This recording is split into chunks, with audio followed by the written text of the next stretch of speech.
اعوذ باللہ من الشیطان الرجیم بسم اللہ الرحمن الرحیم۔ ان عقل کے اندھوں کو الٹا نظر آتا ہے، مجنون نظر آتی ہے، لیلا نظر آتا ہے۔ پاکستانی مزدور پردیس جانے پر کیوں مجبور ہیں؟ السلام علیکم ورحمۃ اللہ وبرکاتہ۔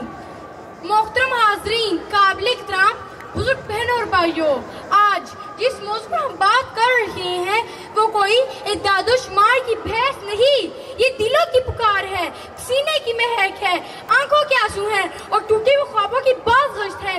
یہ سوال صرف ایک جملہ نہیں بلکہ لاکھوں خاندانوں کا نوحہ ہے۔ پاکستانی مزدور پردیس جانے پر کیوں مجبور ہیں؟ مجھ سے پہلے مقررہ نے جذبات کی روح میں بہہ کر بڑی تلخ حقیقتوں پر پردہ ڈالا، لیکن میں ان پردوں میں چھپے سچ کو آپ کے سامنے اشکار کروں گی۔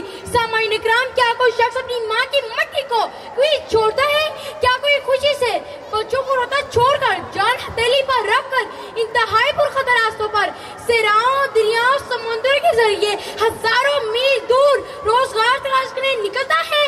نہیں، یہ مجبوری ہے، یہ غربت کی ماری مصیبت ہے، بے یقینی کی شامیں ہیں۔ یہ وہ وقت ہے جب ڈگریاں بیکار ہو جاتی ہیں، جب ہنر، اخلاص اور سچ کی قدر نہیں کی جاتی، کیونکہ ان کے اپنے وطن میں روزگار نہیں، عزت نہیں، عدل نہیں، تحفظ نہیں۔ اقبال نے کہا تھا، نہیں ہے نا امید اقبال اپنے کشتے ویرا سے، نہیں ہے نا امید اقبال اپنی کشتے ویرا سے، ذرا نم ہو تو یہ مٹی بڑی زرخیز ہے ساکی۔ مگر سوال یہ ہے کہ وطن عزیز پاکستان کی مٹی کو نم کون دے گا؟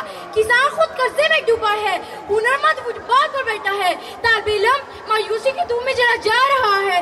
وہ مزدور جو وطن میں 2 وقت کی روٹی نہیں کما سکتا، وہی پردیس کے خواب دیکھتا ہے، نہ خواب کی قیمت جانتا ہے، نہ پردیس کی تنہائی۔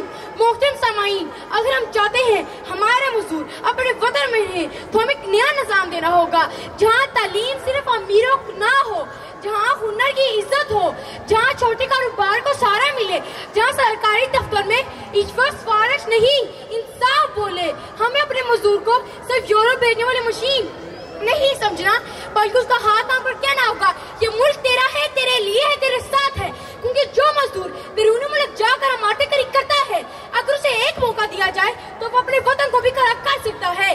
جو نیہیا نے کہا تھا، یہ ہمیں چین کیوں نہیں لینے دیتے، ہم بھی مزدوریں گھر بناتے ہیں۔